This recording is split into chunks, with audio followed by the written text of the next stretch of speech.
What is the ego? The ego is a self-generated identity consisting of every belief we believe about who and what we are. This includes our personality, our talents, and our likes and dislikes. The ego is what keeps us locked away in our minds in an endless cycle of chatter, separated from the present moment. It is the identity created and reinforced by the story we tell ourselves. Our stories are, however, just that, stories. They do not make up who we are. Eckhart Tolle says, the most common ego identifications have to do with possessions, the work you do, social status and recognition, knowledge and education, physical appearance, special abilities, relationships, personal and family history, belief systems, and often nationalistic, racial, religious, and other collective identifications. None of these are you. While the ego is an aspect of the human condition, it is not the true essence of who we are. When we operate from ego, we are generally obsessed with right and wrong, blame and shame. We are not acting from a loving place, but a judgmental place. We are not acting from a place of how can I serve or how can I give. Rather, what do I get and how do I look?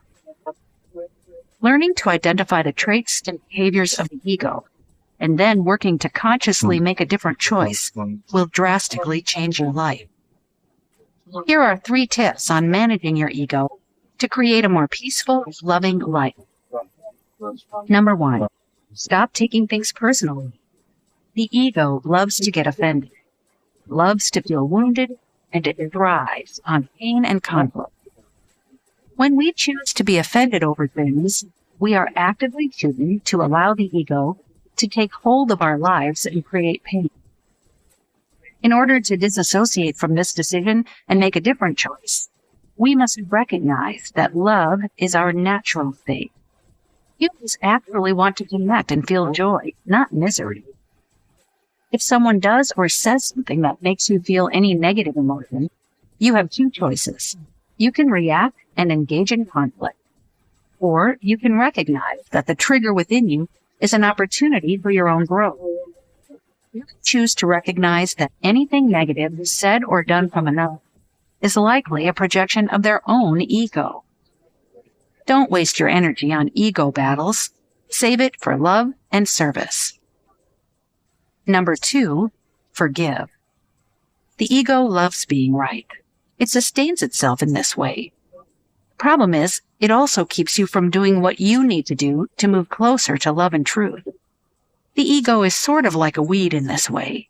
It may have pretty flowers for your inner garden, but if left unattended, it will choke out all of your other plants and leave you in a big mess. When you forgive, you allow your heart to open, and you separate from the need to be right and instead choose love. This is functioning from your true self. Forgive others and forgive yourself too. Number 3, let go and observe. Let go of trying to be right, trying to win, trying to be seen, trying to be heard.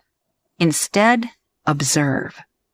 The ego wants to prove itself and jump up and down to gain love and validation. Our higher self doesn't need validation. Our higher self knows that it is love. By becoming aware of the ego and its need to be seen, heard, and acknowledged, you open up space to be seen and heard without expectation. By observing without expectation, you then see things as they are. You see people as they are, rather than through a projected sense of lack, because they are not matching up to your ego's demands. In this space, there is also an opportunity to sit back and observe as to who or who is not functioning from a place where they can offer themselves up emotionally to give love, acceptance, adoration to you. This means we let go of controlling people in an attempt to have our needs met. This is freedom.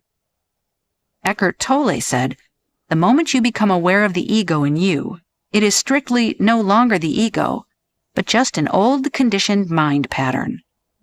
Ego implies unawareness. Awareness and ego cannot coexist. There is no denying that the ego serves its purpose, but when the ego becomes the dominant process of your mind, you fall out of alignment with your true self. With practice, you can learn how to manage your ego better and create a life that feels more peaceful, loving, and authentic. As Gandhi said, "When the ego dies, the soul awakens." Let your ego die, a little more each day, so your own soul can awaken and grow, so your freedom and joy can grow, so your peace can come forward. Bless your life by letting go of your ego.